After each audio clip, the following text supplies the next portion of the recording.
നമസ്കാരം, മലയാളി വാർത്തയിലേക്ക് സ്വാഗതം. ഗുജറാത്തിലെ കച്ച് ജില്ലയിൽ ഭൂചലനം. തിങ്കളാഴ്ച രാവിലെ 10:44 റെക്ടർ സ്കെയിലിൽ 3.7 തീവ്രത രേഖപ്പെടുത്തിയ ഭൂചലനം അനുഭവപ്പെട്ടത്.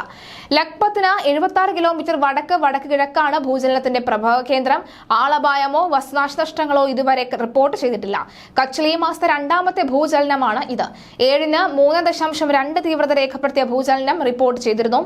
നവംബർ 18-ന് ഇവിടെ 4 തീവ്രത രേഖപ്പെടുത്തിയ ഭൂചലനവും നവംബർ 15-ന് വടക്കൻ ഗുജറാത്തിലെ പട്ടാലയിൽ 4.2 തീവ്രത രേഖപ്പെടുത്തിയ ഭൂചലനവും ഉണ്ടായി.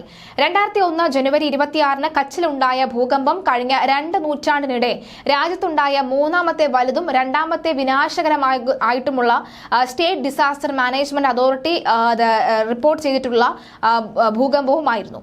രാവിലെ 10:44 ഭൂചലനം അനുഭവപ്പെട്ടത്.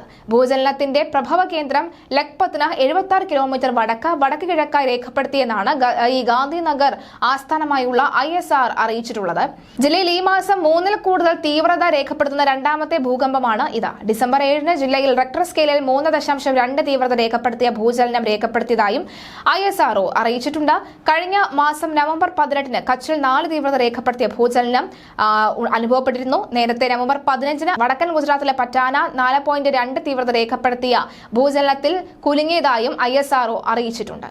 ഭൂകമ്പ സാധ്യത കൂടുതലുള്ള പ്രദേശമാണ് ഗുജറാത്ത് സ്റ്റേറ്റ് ഡിസാസ്റ്റർ മാനേജ്മെന്റ് അതോറിറ്റിയുടെ കണക്കുകൾ പ്രകാരം കഴിഞ്ഞ 200 വർഷത്തിനിടെ 9 വലിയ ഭൂകമ്പങ്ങളാണ് ഇവിടെ അനുഭവപ്പെട്ടത്. 2001 ജനുവരി 26-ന് കച്ചിലുണ്ടായ ഭൂകമ്പം കഴിഞ്ഞ 2 നൂറ്റാണ്ടിനിടെ ഇന്ത്യയിൽ ഉണ്ടായ മൂന്നാമത്തെ വലുതും വിനാശകരവുമായ രണ്ടാമത്തെ ഭൂകമ്പമായിരുന്നുവെന്ന് GSDMA പറയുന്നു. ഏകദേശം 13,800 പേർ കൊല്ലപ്പെടുകയും 1.67 ലക്ഷം പേർക്ക് പരിക്കേൽക്കുകയും ചെയ്ത ഭൂകമ്പത്തിൽ ജില്ലയിലെ നിരവധി പട്ടണങ്ങളും ഗ്രാമങ്ങളും ഏതാണ്ട് പൂർണ്ണമായും നശിച്ചു.